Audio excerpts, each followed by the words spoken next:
For today's video mga kabihero ay nagka-problema yung aming transmission ng Isuzu Crosswind.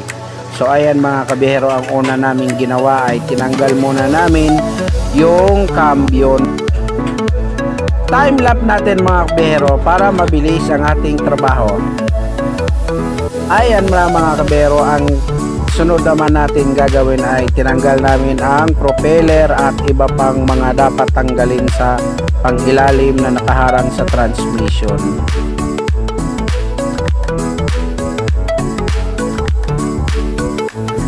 At dyan mga kabero ay nahugot na namin yung transmission. Ayan, ang isinunod ko naman tanggalin ay yung pressure plate. Dyan sa loob ng pressure plate mga kabero ay nandyan yung clutch disc. At yung pinagkakabitan ng tornilyo mga kabero ay yan naman ay ang flywheel. Yan yung may bilog na yan na malaki mga kabero, yan ang flywheel. So ayan na nga mga kabero yung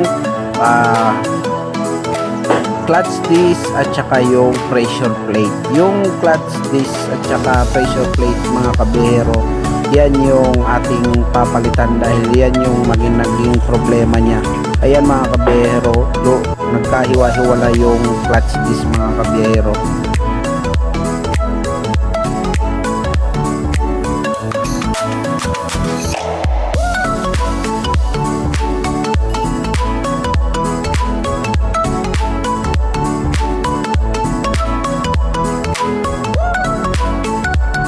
So ayan na nga mga kabiyero yung bago nating biniling pressure plate at saka yung clutch disc. Ayan ang ikakabit natin ulit mga kabiyero dahil ayan yung naging problema. Yung clutch disc ay nagkahiwa-hiwala yung mga spring, yung apat na spring na yan mga kabiyero.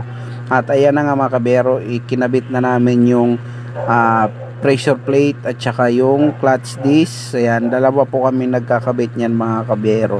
So hindi lang mga kabiyero ay yung alam natin ay puro drive lang, puro takbo lang. Kailangan meron din tayong konting kaalaman sa pagmamaneho mga kabiyero. At dapat talaga sa driver ay meron tayong konting nalalaman para kung sakaling magka-problema man ay alam na natin mga kabiyero. So sa mga kapwa ko driver dyan, yun, shout out sa inyo. Kailangan marunong din tayong magkabit o magtanggal ng mga kung ano man ang naging sira ng ating mga sasakyan. So kailangan ma-experience din tayo para kung sakaling magka-problema makatulong tayo sa operator natin. So yan mga kabiyero yung gawain ng isang driver. Kailangan marunong din tayo dyan mga kabiyero.